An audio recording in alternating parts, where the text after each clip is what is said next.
Black Saturday. So dinis ato ang gitawag og kalendaryo ang Biyernes human na namatay ang ato ang Ginoong Kristo or kadtong ato pagsaulog sa kamatayon sa atong Ginoong Kristo.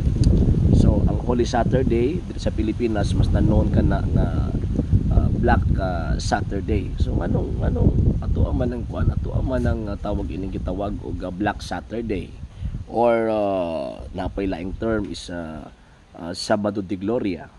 Nga naman kay pinakauna nganong mas nanon man nato nga Black Saturday tungod kay kini nga panahon is mao ni siya ang morning day. Pasabot panahon nga diin ang mga Katoliko nagpangutan tungod sa hinungdan nga syempre ang ato ang Ginoong Dios nga nahimong tao gilubong kini dito sa gitawag og lubnganan. So bot pasabot uning panahon na nga diin ang mga Katoliko nagsubo ang mga Katoliko. Ngano man kay ato ang gihandom ang paglubong sa ato ang Ginoong Kristo nga diin gikan sa Biyernes gipaando siya, ipatay pagka alas 3 sa hapon pagka human gilubong siya dito sa gitawag og lubnganan. So mo na hinungdan nga ang mga Katoliko is walay gitawag og mga liturgical services. Ngano man kay kini nga panahon nagmourn ang simbahan, nagbangutan ang simbahan, naguol ang gitawag og simbahan. Pero naman po'y pangutan na sir nganong gitawag po na sa Sabado de Gloria. Ngano man kay ang Jewish time reckoning manggod is from sunset to sunset manggod siya. So but pasabot magkambyo ang ilang adlaw dili sama kanato nga magkambyo ang atong adlaw is alas 12 sa gabi.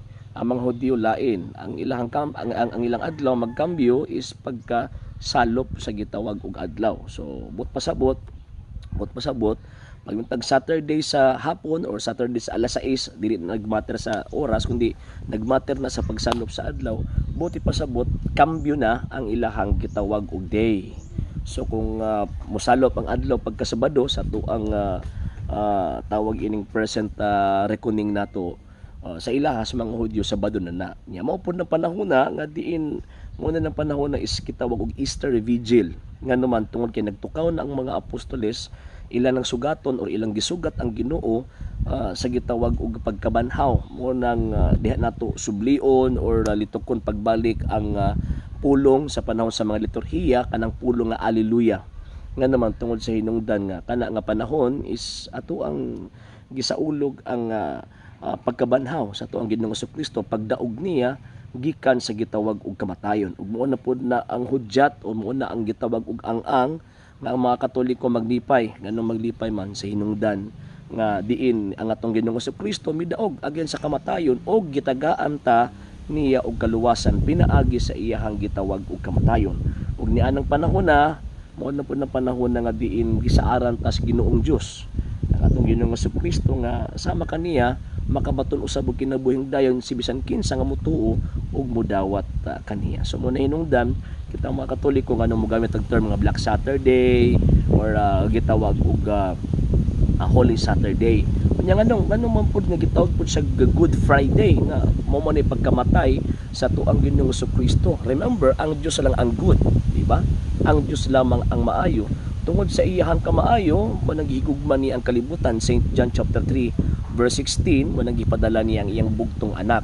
Unya ang pinaka-peak nga misyon sa tuang Ginoong Kristo mao ang tawag ini nga iyang kamatayon. Nganong Good Friday na kay gipakita or gipadayag sa Ginoong Dios ang iyang gugma kanato pinaagi sa pagbuhis sa iyahang gitawag og kaugalingong dugo aron kita mamahimong gitawag og maluwas. So mo na hinungdan kita mga Katoliko migamit anang mga terminohan niya ang atong mga higala nga mga di-Katoliko kasabot ana nya usay magkatawa pa ta kay ipapangita pa na sa Biblia ipapangita pa na literal por literal sa Biblia.